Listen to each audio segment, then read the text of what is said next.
Olá, boa noite. Tudo bom? Quem que já tá aqui? Quem já tá aqui já se pronuncia aqui nos comentários. Deixa eu ver quem chegou. Thailís, boa noite. Sônia, Paulinha. Oi, gente. Que bom ver vocês aqui. Oi, Anne. Tem gente chegando aqui. Deixa eu ver quem mais tá por aqui. Coloca eu aí. Muito bem. Que bom que você entrou, viu? Eu vi que tem aqui gente do Sul, tem gente de Florianópolis, tem gente do Mato Grosso, né, Anne? Tem a Paulinha. Da onde que a Paulinha é? Fala aqui pra mim, Paulinha, da onde que você é? Tem a Bibiana Carvalho. Oi, Bibi. Do Sul também.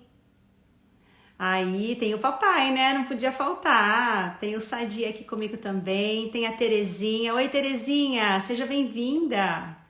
Que bom. Tem bastante gente chegando aqui. Legal. Hoje eu preparei aqui de um jeito, ó, que não vai cair não, tá? Alguns me mandaram lá no privado assim, e aí, não doeu? Isso assim, né, gente? Doer não doeu, mas a vergonha, essa doeu, né? Porque tudo ao vivo, assim, a gente sente um pouco de vergonha quando o cenário começa a despencar aí atrás. Mas hoje eu deixei tudo bem certinho, bem firme, não vai despencar nada hoje, tá bom? Tá tudo certo. Mas assim, ao vivo corre risco de acontecer algumas coisas diferentes, né? Eu tô aqui num lugar onde eu tenho duas cachorrinhas, então talvez se vocês vão ouvir elas latirem e assim mesmo é o ao vivo. Entrou também aqui o Plínio, aí o meu tio, que bom. Entrou a Nazaré, oi querida. Valdete entrou também, o Ivan, Edson Oliveira. Escreve aqui pra mim de onde que vocês estão falando. Eu sei que vários que eu vi aqui são do Sul, né? Nazaré de Lages. Da onde que você é? Escreve aqui pra mim, por favor, nos comentários. Eu quero ver de que lugares a gente tem aqui pessoas do Brasil. A Jéssica, oi Gé. Que bom, que bom. Boa noite, Ivan. Tassiane entrando também. Que bom, gente, que bom. Fico feliz, viu? Muito bom. Que bom que vocês estão aí. Tassiane de São Paulo, isso mesmo. Plínio de Gravataí, Rio Grande do Sul, São José. Ai, que delícia. Muita gente aqui do Sul. Muito bom. Então, vamos lá. Vamos conversar um pouquinho pra gente prestigiar quem entrou cedo, né? A Silvia entrou também, a Silvia Vieira, a Valdete tá aqui. Legal, legal, muito bom. Então vamos lá, hoje a gente vai conversar uma continuação, né? Uma extensão do tema que nós já vínhamos falando na semana passada. A gente falou de depressão e aí falamos de um público mais geral para nós adultos, depressão e ansiedade. E agora a gente vai focar um pouquinho mais sobre a depressão na infância e na adolescência, né? A gente tem que falar sobre isso. Como psicóloga aí, que vocês sabem, né? Eu já falei que trabalho há mais de 10 anos, eu tenho visto um aumento enorme na busca por psicólogos, né? Na minha clínica, com essa queixa, depressão. E aí a gente começa a ver que, assim, começam a ter idades cada vez mais novas, né? Para buscar ajuda. Então eu tenho crianças com 10 anos que hoje tratam depressão, crianças com 8 anos com sinais de depressão também. Então tem sido uma doença um tanto comum. Não era comum, mas hoje em dia já tem sido mais comum, infelizmente. Celina entrando também, a Luana Cassola. Oi, Lu! Que bom ter você aqui. Que bom, gente. Yasmin também, que bacana. A Juscelia Gomes. Sejam bem-vindas, viu? Que legal. Então tá, a gente vai conversar um pouquinho, então, começar pela adolescência. Escreve aí pra mim quem é mãe de adolescente ou pai de adolescente e quem é de crianças, tá? Crianças ali até 0, né, meses, até 10 anos. A partir de 10 a gente já tá considerando uma pré-adolescência. Escreve pra mim ali se você é pai ou mãe de crianças e que faixa etária é. Ou se você trabalha com crianças, né? Ou se você é vó, se você é tia, se você tem alguma ligação com crianças na sua vida. Escreve pra mim aqui pra eu saber que público eu tô tendo aqui pra conversar hoje, tá bom? Então vamos lá. Adolescência. A adolescência ela já é um período, gente, que é turbulento, né? Quem tem adolescente em casa, o bicho pega. tem um monte de transformações acontecendo e a maioria delas tem a ver com a parte hormonal dos adolescentes. Então é natural que toda essa mudança hormonal vá trazer mudança de comportamento. E aí não é essa mudança de comportamento que a gente considera depressão, tá? Existem critérios para isso. Tô vendo aqui, ó, a Anne, criança de 5 anos, Juscelia, mãe de um de 12, já tem um adolescente em casa. Legal, muito bem. Luana, criança de 8 anos, sei que tem mais uma de 4, né? 4 para 5. Então tá bom. Então assim, gente, tem situações na adolescência que a gente vai identificar que é do adolescente, é normal, né? Não tem nada de errado com aquele adolescente.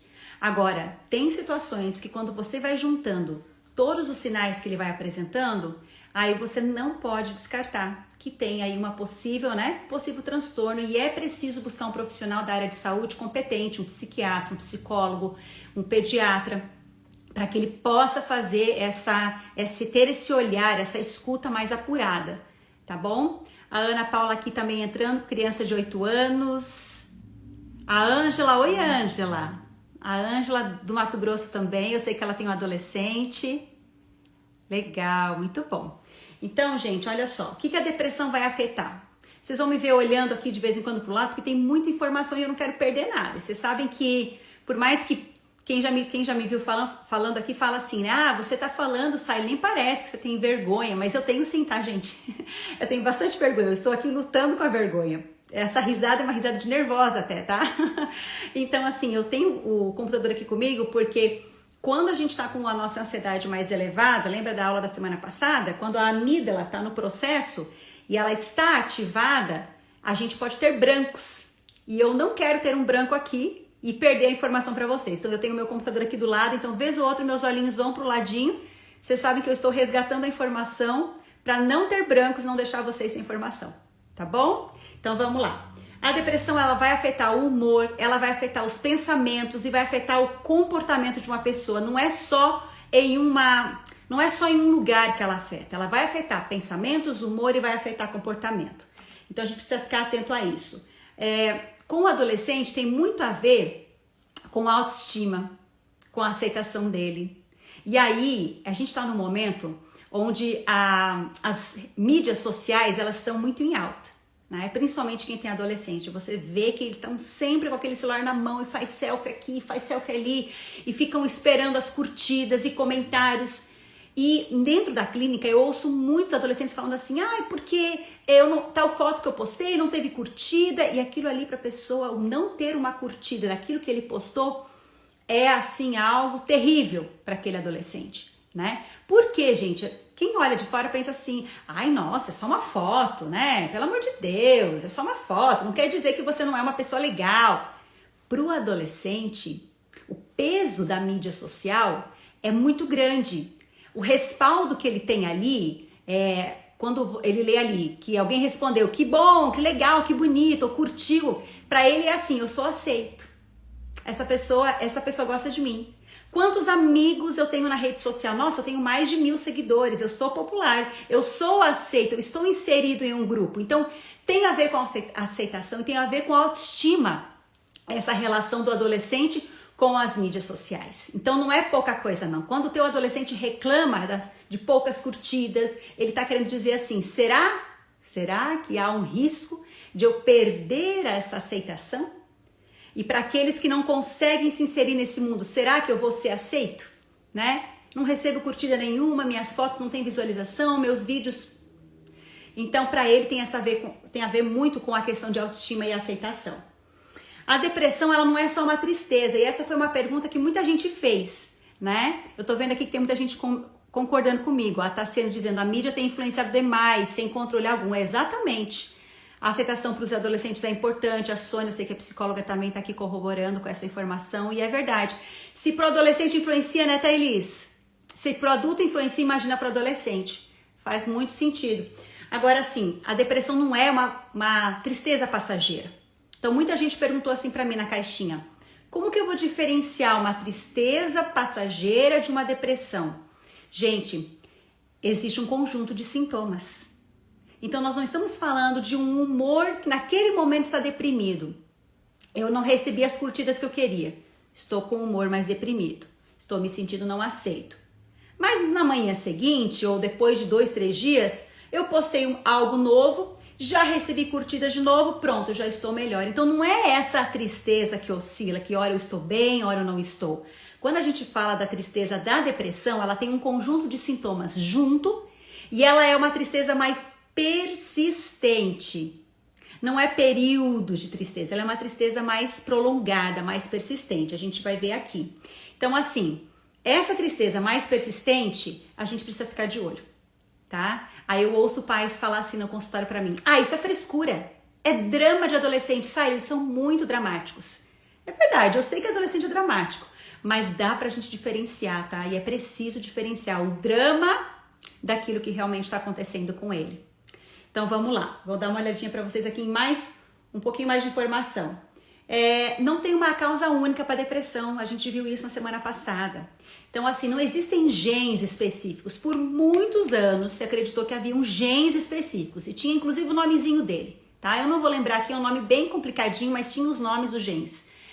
Mas em 2019 saiu um novo estudo, onde foi feito com mais de 600 mil pessoas, um estudo bem robusto, foi inclusive exposto na revista Galileu, isso está na internet, então você pode ter acesso a esse estudo, bem interessante, mostrando que não havia uma correlação realmente entre esses genes específicos com a depressão. Então não é um gene específico, né? Embora haja a questão genética, não são específicos, é muito mais complexo. E aí o estudo termina dizendo assim, que tem muito mais a ver com fatores ambientais do que com genética. Então a gente precisa entender que é uma combinação dos dois. Pais depressivos, os filhos desses pais têm uma predisposição genética, né? Tem uma chance maior de desenvolver. Porém, esses genes, ele vem lá nesse emaranhado desse DNA, esse emaranhado de genes. Se esses genes não despertarem, que significa eles não serem expressivos, essa pessoa pode não desenvolver a depressão. Agora, se o ambiente corroborar, aí sim, acontece a expressão gênica, ou seja, juntou o ambiente corroborando mais a genética, essa criança, esse adolescente tem todas as chances de ter esse transtorno, tá, gente? Então vamos lá. Quais são os sintomas no adolescente? Falta de entusiasmo. E aí, assim, eu sei que adolescente fica cansado mais facilmente, adolescente quer dormir mais, eu não tô falando disso, eu estou falando de falta de realmente entusiasmo. Você chama por uma atividade, não tá afim, mas não é que não tá afim porque não gostou daquela atividade. Realmente está mais isolado, você percebe que não tem motivação mesmo, tem a ver com uma baixa de energia desse adolescente. Então, falta de entusiasmo, falta de energia, falta de motivação, afastamento, isolamento das atividades sociais. Então assim, era um jovem que participava mais e agora de repente ele começa a se isolar. E aí é interessante que quando eu pergunto isso para os pais, muitos me dizem assim: ah, eu não sei dizer se é uma característica do meu filho, se ele sempre foi assim ou não. Gente, a gente precisa prestar mais atenção nos nossos filhos. A gente precisa prestar mais atenção nos nossos filhos. Sabe aquela coisa bem Avatar? Eu vejo você. Gente, eu vejo você, eu enxergo o meu filho. Eu enxergo meu filho todos os dias. Não é só de enxergar com os meus olhos, mas eu enxergo ele por dentro. Eu sei como ele se sente. Eu estou nessa sintonia. Eu gosto muito de um autor que fala muito sobre trauma na infância e adolescência, sobre vícios, que é o Dr. Gabor Maté. Para quem gosta de ler inglês, ele tem muita coisa em inglês, pouca coisa traduzida dele. Mas vale a pena procurar, porque o que tem de traduzido vale a pena assistir, gente. Dr. Gabor Maté, ele vai falar desse attunement, que é essa sintonia que os pais precisam ter com os filhos, que é essa empatia, que é essa compreensão, que é essa coisa do eu sinto você, eu vejo você, eu sei o que você está passando. E aí, quando eu pergunto para um pai, então, se você sabe quando é que o seu filho mudou de comportamento, aquele pai que vê, que está nessa sintonia com o filho, ele vai saber, realmente mudou o comportamento. E mudou naquele período X. E o que aconteceu naquele período X? Sally, aconteceu isso. O pai vai saber responder, a mãe vai saber me responder. Então, é bem importante você estar atento a quem é o seu filho, tá?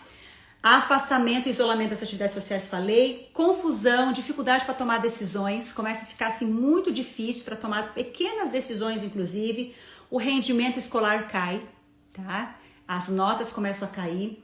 Pode aparecer problemas de sono ou uma hipersonia, quer dormir demais. Eu sei que adolescente dorme mais mesmo, mas eu tô falando de um exagero, de não querer levantar mesmo, de uma falta de energia e sono muito grande.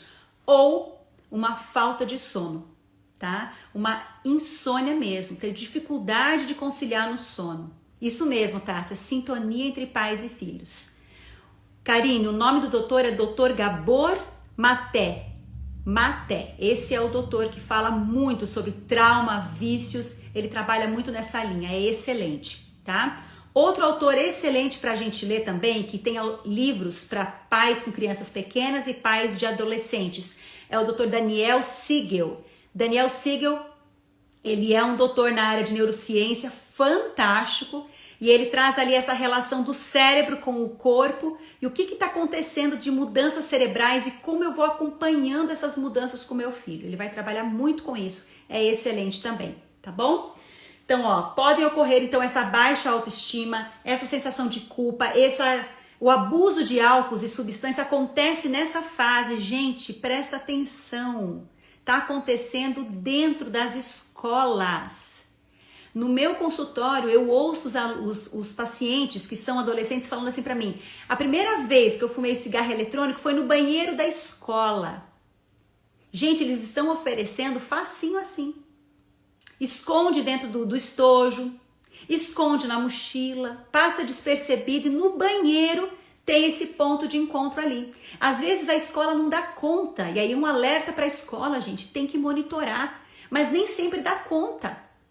Então eu preciso estar atento com essa relação com os meus filhos. O que está acontecendo? Se eu tenho esse diálogo aberto, como aconteceu com esse adolescente que eu escutei, a mãe dizendo para mim assim, Saile, meu filho foi me dizer que ofereceram para ele assim, no final da aula, olha, a gente vai fumar na frente da escola, ali aqui pertinho e tal, cigarro eletrônico, tu tá afim? E ele disse, não, eu não curto essas coisas não. Saile, meu filho de 15 anos contou para mim.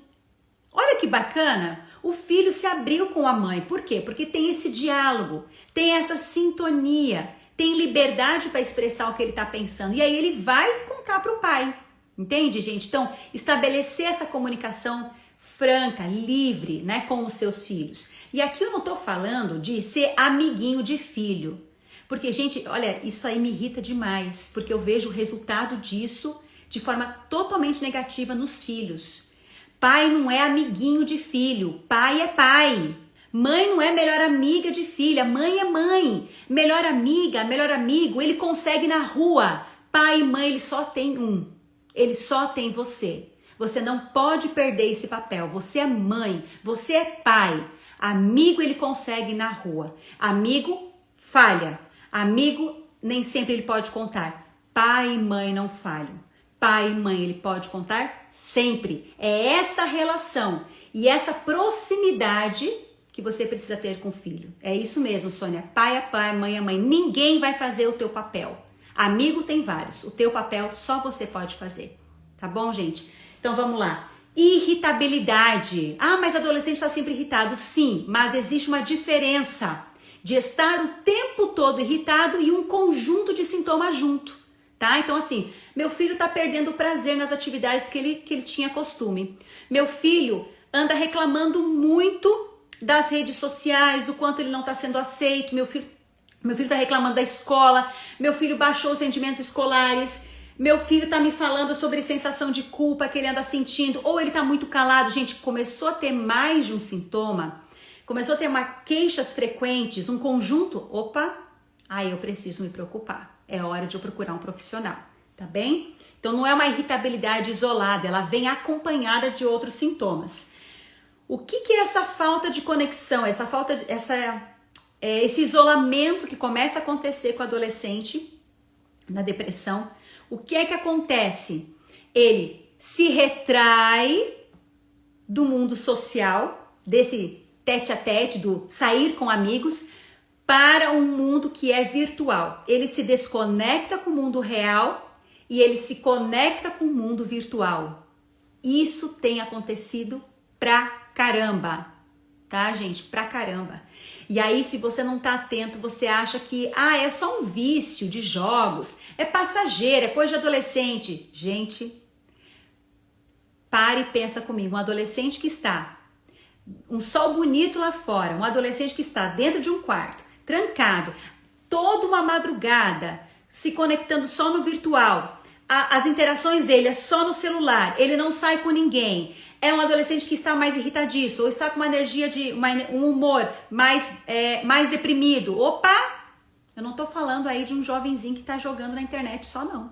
Eu tô falando de uma pessoa que já está se desconectando do real para ir para o mundo virtual. E aí é um perigo, gente. Vocês estão vendo aí, acompanhando o que está acontecendo aí, né? No Brasil, nas escolas. Não vou entrar nesse mérito agora, porque não é o nosso foco. Quem sabe numa próxima live a gente possa falar sobre isso. O perigo das redes sociais, dos jogos, a gente pode entrar nisso. O foco não é esse agora, mas assim... Exatamente, Tassi. Vai buscar consolo onde não tem dor. Então, assim, aquela criança, aquele adolescente está sempre ouvindo que ele é um fracassado, que ele não tem amigos no mundo real, que ele não sabe conversar. Eu ouvia isso de adolescentes.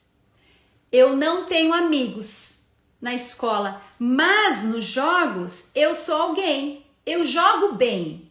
Então eu recebo muitos elogios por jogar. Eu tenho amigos quando eu estou jogando. Então ele realmente, Tassiane, ele vai encontrar consolo onde não tem dor. Onde me traz um prazer, embora seja um prazer momentâneo, tá? Então vamos lá. É claro que a gente precisa também considerar, gente, assim, ó. Taxa de suicídio em adolescentes não é baixa, é alta. Nessa faixa etária de 15 a 29 anos, tá? É a segunda causa de mortes no Brasil. É suicídio. Então a gente precisa ficar de olho. Não é sempre que anda suicídio com depressão, mas a maioria das vezes é. É uma duplinha que está sempre muito, muito junta. Como prevenir isso? Então vamos falar de prevenção, tá? Primeira coisa com os pais. O adolescente precisa ter essa sintonia que a gente acabou de falar. Ele precisa se sentir acolhido por essa mãe, acolhido por esse pai. O lugar seguro dele deve ser em casa. Mas eu não tô falando aqui de um adolescente, então tá, certo? Então o adolescente tem que ficar em casa com o pai e com a mãe num sábado à noite, numa sexta à noite. Eu não tô falando isso. Porque é do adolescente sair, ver jovens, passear, querer rua. É do adolescente isso. É normal um adolescente querer rua. Agora, ele quer rua, mas ele também quer saber, ele quer ter um lugar para voltar. Tá? Não esqueçam disso.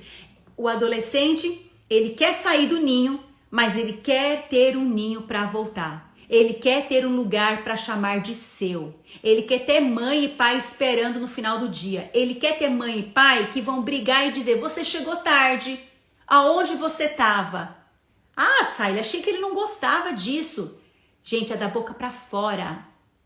Quando o adolescente fica bravo, bate a porta porque você falou para ele que chegou tarde, que ele vai ficar de castigo, é da boca para fora.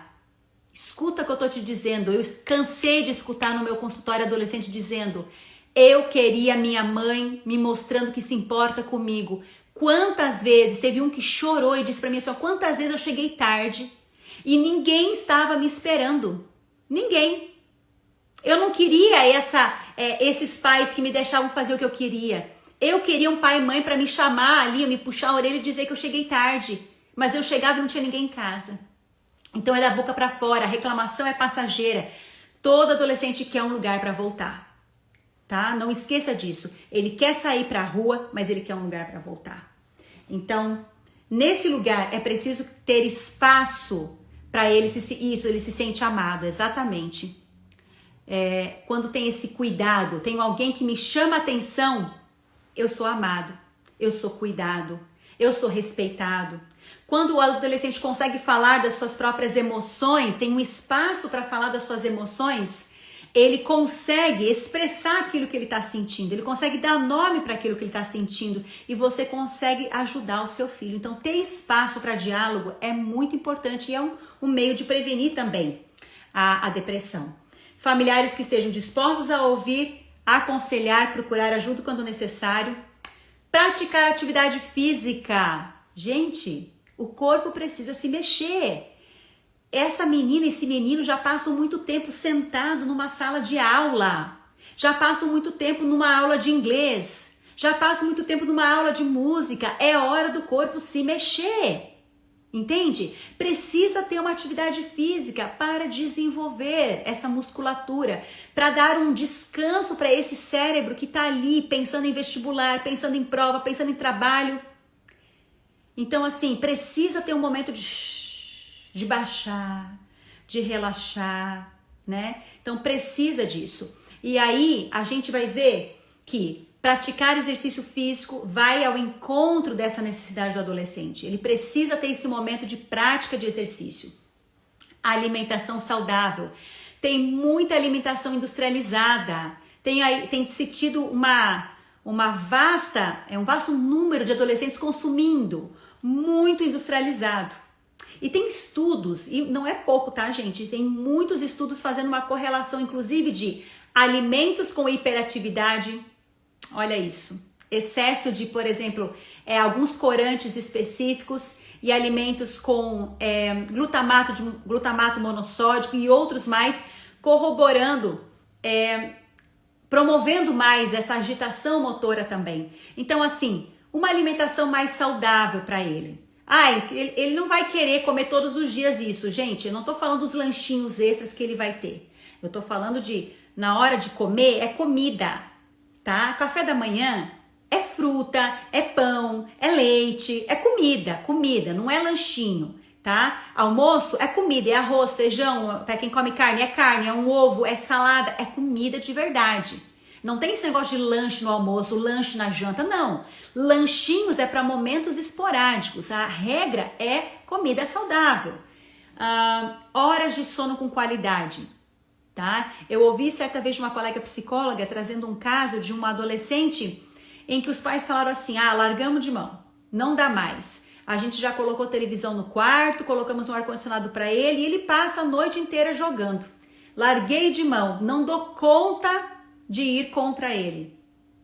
Gente, se você não dá conta de ir com um pré-adolescente, o que vai ser do seu filho?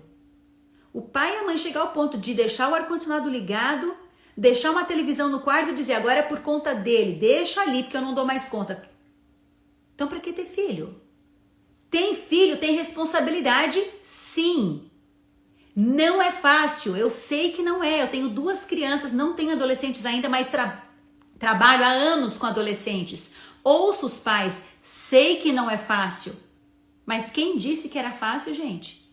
Alguém falou para vocês que era fácil? Que maternidade, paternidade era Nutelinha? Não é não. Exige de nós, exige uma postura diferente. Se tá difícil, procura um profissional de saúde mental que ele vai te ajudar, tá bem? A Ângela me colocando aqui, exercícios também é muito importante. Exatamente. Luana, tenho muitos pais com esse perfil. Larguei de mão. Infelizmente, existem sim. Agora, não é fácil, mas vale o esforço. Vale o esforço. E como a Sônia falou ali, o exemplo dos pais arrasta. Como que eu quero que os meus filhos durmam cedo se eu também não durmo cedo? Como que eu quero que os meus filhos tenham uma alimentação saudável, pratiquem exercício, se eu não faço isso? Então eu mando eles fazerem algo que eu mesmo não faço? Que hipócrita que eu sou. E o adolescente, ele é muito observador. E ele diz mesmo, meu pai e minha mãe é hipócrita, fala uma coisa e faz outra. Então se você exige isso dos seus filhos, que é o saudável, faça isso também. Dê o exemplo para eles também. Eu quero fechar um pouquinho mais aqui. Eu sei que a gente poderia falar muito mais de adolescência, porém o nosso tempo já passou meia hora, Passou rápido, passou voando. E eu quero falar também da infância, porque eu sei que tem aqui mães e pais de crianças também. Então eu vou mudar aqui a chavezinha agora para a infância, porque para a gente poder abordar esse tema que eu prometi também, tá? Fica a pergunta aqui, depressão na infância existe? O que vocês acham? Sim ou não? Responde rapidinho aí para mim, depressão na infância existe? Não é? É desenvolvimento? É frescura? O que é? Existe ou não? Responde aí, gente, quero ver a interação de vocês. Depressão na infância, é isso mesmo, Fabiane. Obrigada por responder, Jean também. Isso aí, existe sim. Como eu falei lá no início, nós temos visto um aumento no número de crianças com depressão. Tanto que, olha só, o último dado fresquinho para vocês da Organização Mundial de Saúde apontou que dos atuais 350 milhões de pessoas com depressão no mundo, de 1 a 2% dos atingidos são crianças. De 1 a 2%. Ah, mas é 1 a 2%, gente, de 350 milhões. Não é pouca coisa, não. É um número bem expressivo. Em muitos casos não tem idade, o Sadi falando, e é verdade. Não tem idade para isso acontecer. A manifestação da depressão na infância, ela é um pouco mais difícil. O adolescente, ele expressa mais as emoções dele, ele dá nome para essas emoções. A criança tem mais dificuldade de fazer isso, tá? Então, o que vai acontecer? Você precisa ficar bem mais atento, porque as queixas para a criança são diferentes. Então, assim, as crianças têm dificuldade de expressar as emoções. Por isso, mãe e pai que está me assistindo, você precisa ensinar os seus filhos a escutar o corpo deles. Eu trabalho com adultos que são analfabetos no que diz respeito ao corpo. Não sabem identificar onde sentem no corpo sensações, onde sentem emoções, que emoção eu estou sentindo. Se isso acontece no corpo deles, essas pessoas também têm dificuldade de identificar emoções e sensações no outro. O que isso vai trazer de problema? Vai dificultar a relação do outro. Já trabalhei com casais cuja queixa do casal, da esposa, era essa. O meu esposo não sabe como eu me sinto porque nem ele sabe como ele se sente. Entende? Então veja só, ter essa conversa com as crianças. Ah, eu tô me sentindo feliz. Ah, é? Que bom, é felicidade que você tá sentindo? Aonde no seu corpinho você tá sentindo felicidade? Ah, mamãe, meu coraçãozinho fica batendo, parece que vai sair pela boca. Ah, mamãe, minhas mãozinhas ficam balançando porque eu tô feliz. Pergunta para as crianças. O rostinho tá assim. O que significa isso? Você tá como? Você tá triste? Você tá feliz? Ah, mamãe, tô triste. Tô triste, papai. Ah, é? Onde no seu corpinho você sente a tristeza? Ah, é no meu coração. Como que a tristeza parece para você? Ah, parece uma nuvenzinha com vontade de chover. Gente, tem livros lindos para você trabalhar as emoções com as crianças. Tem eu gosto muito daquele livrinho Monstro das Cores. Não tem nada a ver com monstro, tá? Ele é bem bonitinho. O Monstro das Cores é uma gracinha. Tem um outro que se chama Emocionário, que é como um dicionário das emoções, vai ensinar o nome, características. Isso é bem legal para trabalhar com adolescentes também. Principalmente pais que têm filhos autistas. O autista tem dificuldade de expressar, identificar sensações e emoções no corpo. A gente diz que é uma lexitimia. Então essa dificuldade acontece muito no autista. Ele é preciso ser alfabetizado nisso, tá? Então desde pequenininho você pode ajudar a criança a alfabetizá-la com emoções e sensações corporais, aprender a escutar o corpo, e aí quando ela estiver sentindo, ela vai conseguir expressar isso para você, tá bem? Isso aqui, ó, que eu falei para vocês no início também, criança, como ela não expressa muito as emoções, até porque muitas não têm essa característica de serem alfabetizadas, infelizmente, nas emoções, elas vão expressar queixas corporais. Então, assim, criança que reclama muito de dor abdominal, dor de cabeça. Eu tenho adultos hoje que já foram meus pacientes que traziam isso. Olha, desde criança eu tenho enxaqueca. Desde criança eu tenho dor abdominal.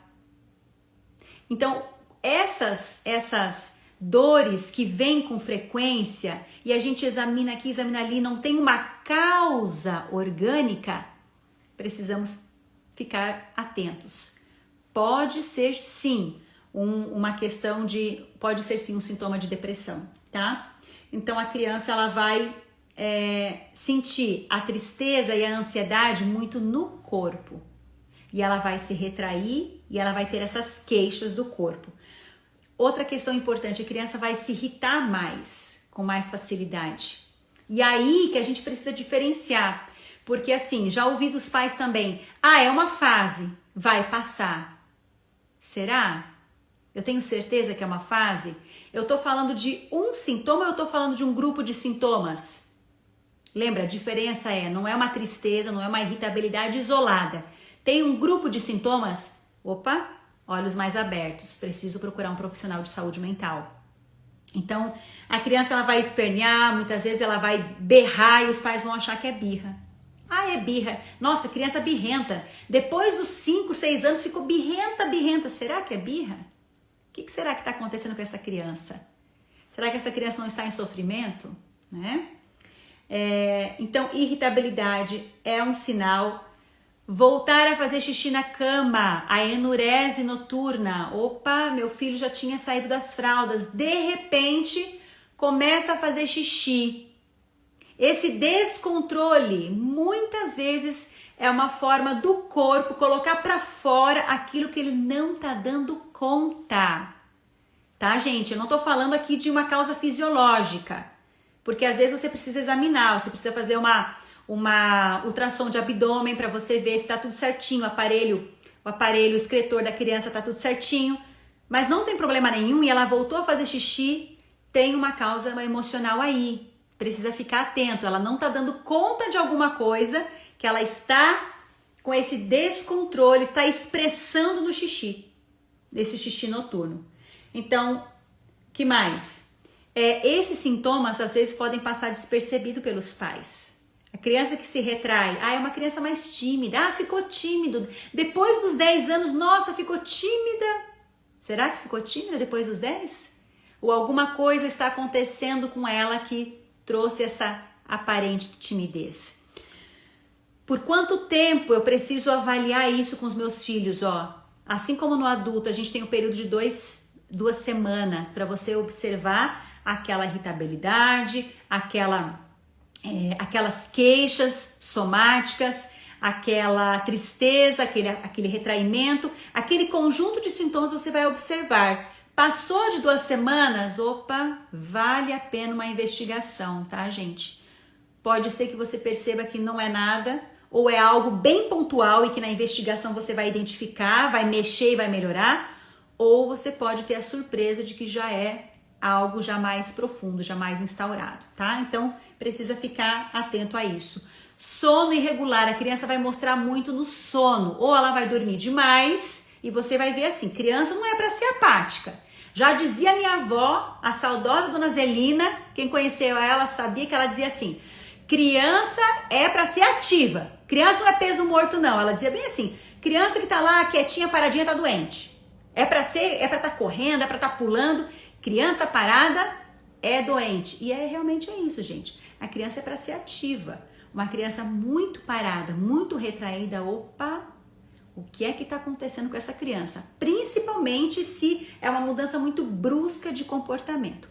Infelizmente, mudanças bruscas de comportamento têm mostrado para nós que existem aí algo que é muito difícil, inclusive para os pais, até para a gente que é terapeuta trabalhar, que é o abuso, tá? Então, retraiu muito, de forma brusca, precisa ficar atenta a uma questão de abuso na infância, tá, gente?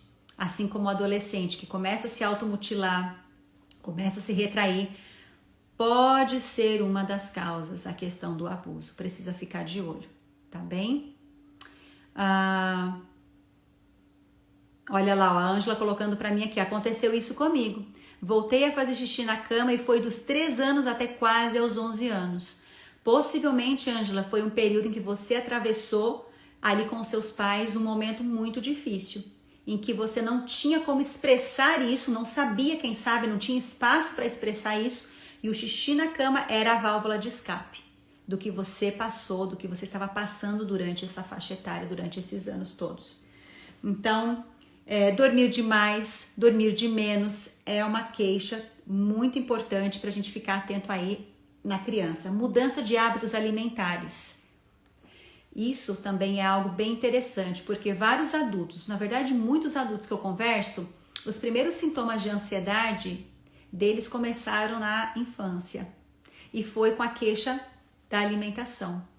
Eles perceberam que eles começaram a comer demais, sabe? Mas perceberam isso só na terapia. Nossa, foi mesmo, foi com 10 anos, foi com 8 anos. Eu lembro que eu comecei a comer mais do que eu dava até conta de comer, né? Então, o que está acontecendo? Mudou o padrão alimentar? Opa, tá comendo demais, tá comendo de menos, tá deixando o lanche da escola, não tá fazendo o lanche todo? Fica atenta.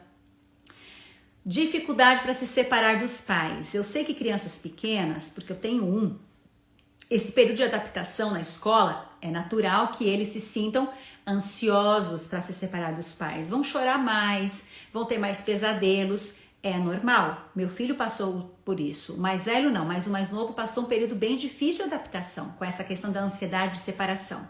Agora sim, crianças que essa ansiedade de separação ela é muito prolongada, ou a criança já estava muito bem, de repente ela começa a dar sinais de ansiedade de separação. Ocorreu essa mudança brusca no comportamento. Sinal de alerta, tá bem?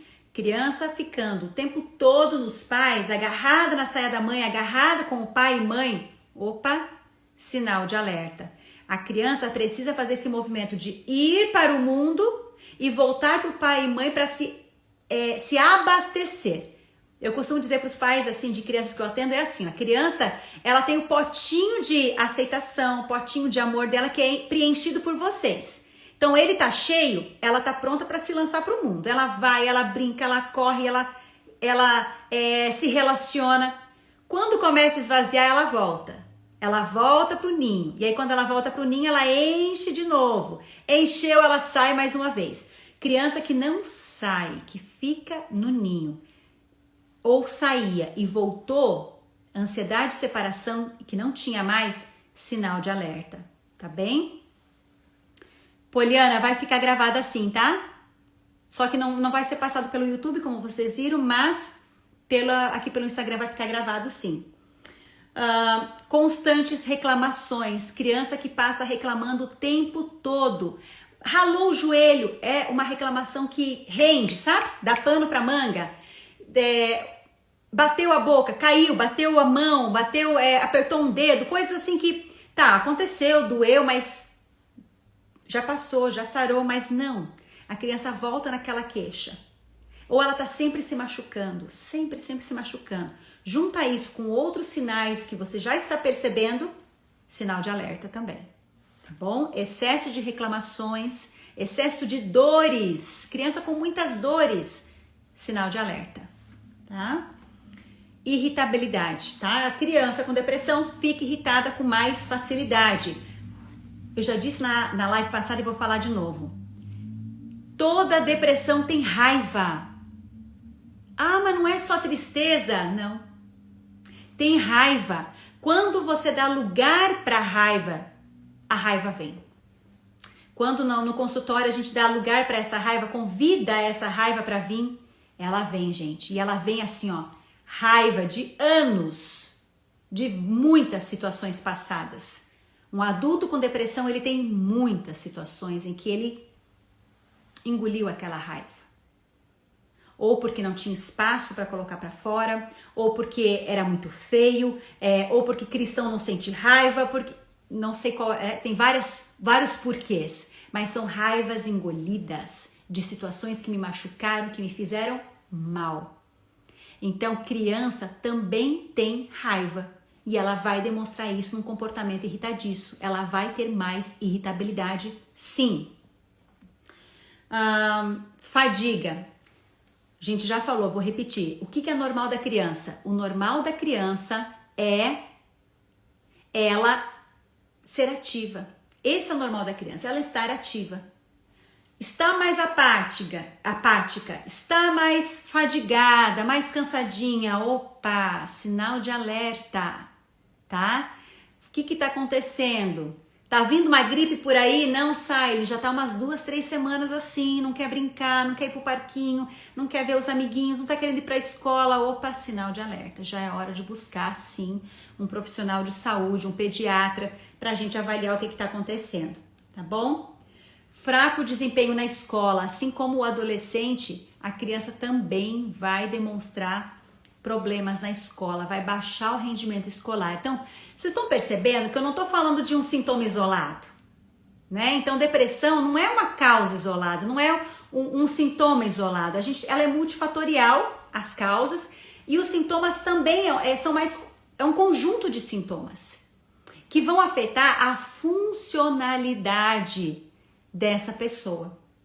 Vai afetar a área escolar dela, vai afetar dentro de casa, vai afetar as relações sociais dela. Então, tem aí uma dificuldade nesses âmbitos, sinal de alerta, tá bem? Sinal de alerta. Causas da depressão infantil. Acabei de falar, vou repetir, não existe uma causa específica. Para quem está entrando agora, eu vou repetir para você. Quando a gente falava de depressão, há mais ou menos 20 anos atrás, se falava de genes específicos que estavam relacionados com depressão. Últimos estudos, né, inclusive de 2019, recentes, mostrando que não tem um gene específico para depressão. Embora haja, sim, a questão da expressão gênica. Como é que se dá isso? Pais depressivos, familiares depressivos, existem genes, mas não um específico, mas existe uma história aí sendo contada por esses genes. E esses filhos desses pais vão ter nesse DNA, nesse emaranhado de genes que podem sim desenvolver o transtorno, mas que estão lá quietinhos. O que vai acontecer com essa criança, com esse adolescente, é que vai ser o estopim, é que vai acordar esses genes, que vai fazer o que a gente chama de expressão gênica. Se tornou expressivo esse gene, tá? Em outras palavras, despertou o gene e aí faz o transtorno, tá bom? Então, o que pode causar? Falamos aqui da genética, mas agora de situações ambientais. Isso é muito importante. Bullying, fiquem atentos ao bullying.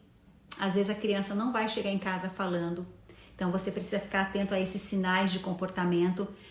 Na escola, quem trabalha com crianças na escola, fique atento às relações dessa criança com os colegas. Crianças muito sozinhas na hora do recreio, crianças que querem lanchar dentro da sala de aula, crianças que ficam trancadas no banheiro, sinal de alerta, tá acontecendo alguma coisa com essa criança. O bullying pode estar envolvido. Morte de uma pessoa, e aí a gente tá falando de pandemia, né, gente? Tivemos aí quase 3 anos aí de mortes excessivas, crianças e adolescentes que perderam mãe, perderam pai. Teve um estudo que eu li que mostrava assim que a maioria das crianças que perdeu pais, perdeu o pai, perdeu o provedor da casa, perdeu a figura paterna. Olha só o impacto disso na vida dessas crianças. Então a morte de um familiar, de um cuidador, isso pode desencadear, pode acordar aquele gene. Separação dos pais pode ser o estopim, pode ser aquilo que vai expressar aquele gene que ela já tinha. Mudança de escola, mudança de cidade, perder um animal de estimação, dificuldade de adaptação na escola, abusos, né, traumas, eles são estopim para essa expressão gênica. Quando você notar então, a criança está mais apática, está mais quietinha, é hora de você conversar com a criança, é hora de você buscar, é hora de você ir atrás de um profissional de saúde mental.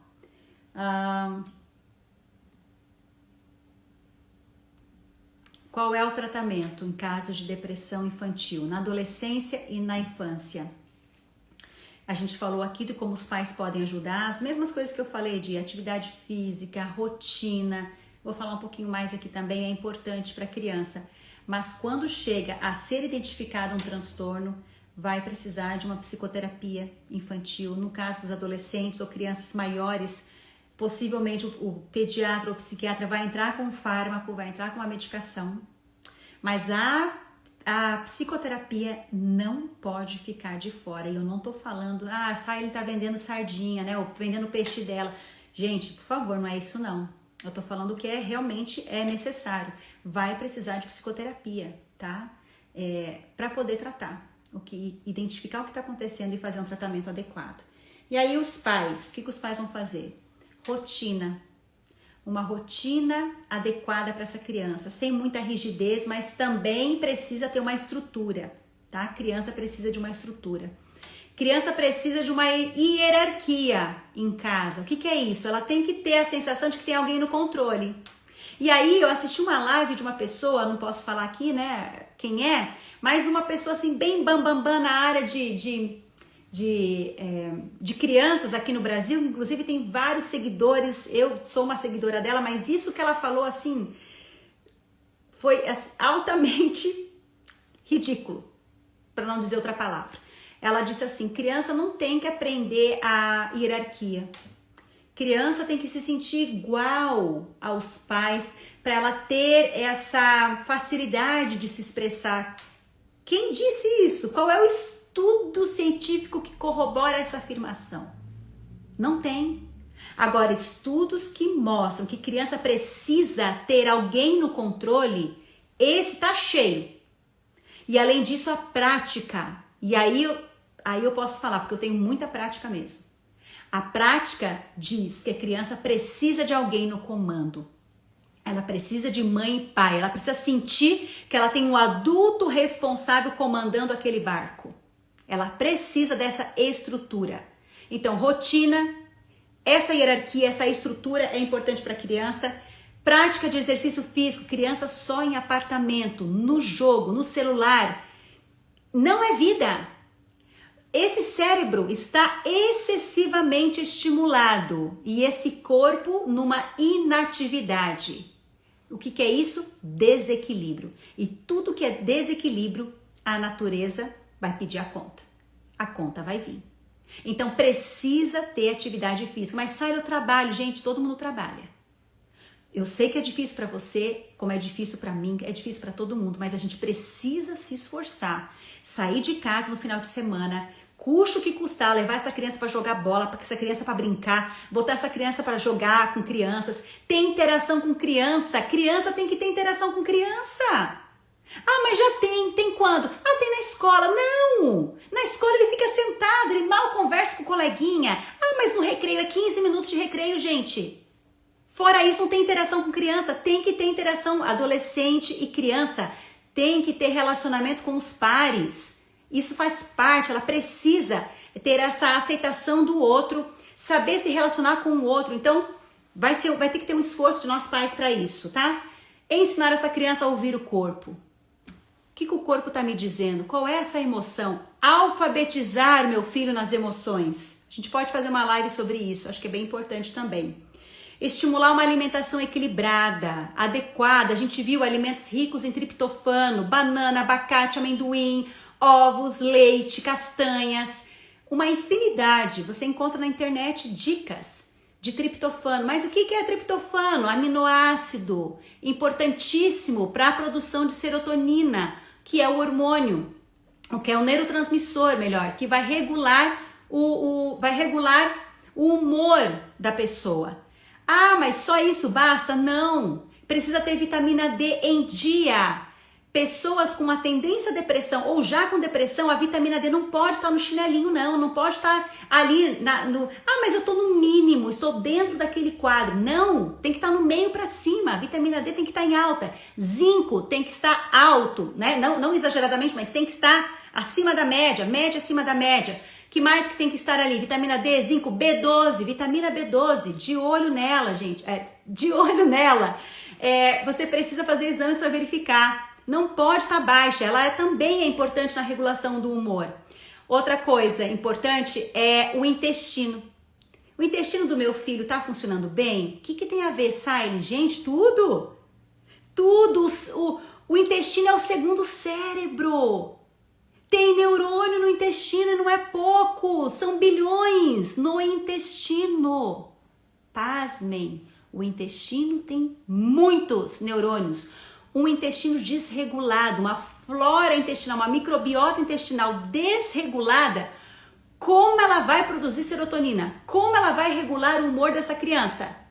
Criança que tem dificuldade de ir ao banheiro, intestino preso, intestino muito solto, precisa buscar o pediatra ou um gastro. Tem que regularizar isso, inclusive para o humor dessa criança, para a produção de hormônios, de neurotransmissores que vão acontecer ali no intestino, inclusive a absorção de todos os nutrientes dela vão acontecer ou no estômago ou no intestino. Então isso tem que estar funcionando bem. Encorajar a criança a brincar com as outras, já falei. Dar atenção, eu vejo você, eu enxergo meu filho, eu tô nessa sintonia com ele. Ele sabe que tem um porto seguro em mim. Eu não sou amiguinho, eu sou mãe e pai, mas eu tô aberta para esse convívio com meu filho. Adotar uma rotina de sono que seja saudável. Alertar os professores e se envolver na escola quando você observar que tem alguma dificuldade acontecendo, suspeita de bullying. Resumindo, é acolher, é demonstrar carinho, é oferecer abraço, é estar atento a esse conjunto de fatores que nós conversamos aqui. Gente, olha, falei muita coisa aqui, espero que tenha ficado gravado para vocês. Quem não conseguiu assistir tudo, entra depois, vai ficar gravado. Se você achou assim, poxa, é interessante esse conteúdo, compartilha. Com certeza vai ter mãe e pai que vai se beneficiar disso. Compartilha para que outra mãe, outro pai possa saber como lidar. Quem sabe você não está passando isso com seu filho, mas um colega seu está. Ou você trabalha numa escola, você pode passar isso para os pais da sua escola. Você pode compartilhar essa live para outras pessoas também, tá bom? E aí eu encerro aqui. Jean e Vivi, compartilhei com alguns amigos meus essa aula. Muito obrigada, muito obrigada. Um beijo para vocês, obrigada mais uma vez para quem entrou, para quem acompanhou até o final. E a gente se vê de novo a próxima terça-feira, às 21 horas. Eu espero vocês mais uma vez. Um abraço para todos. Tchau, tchau.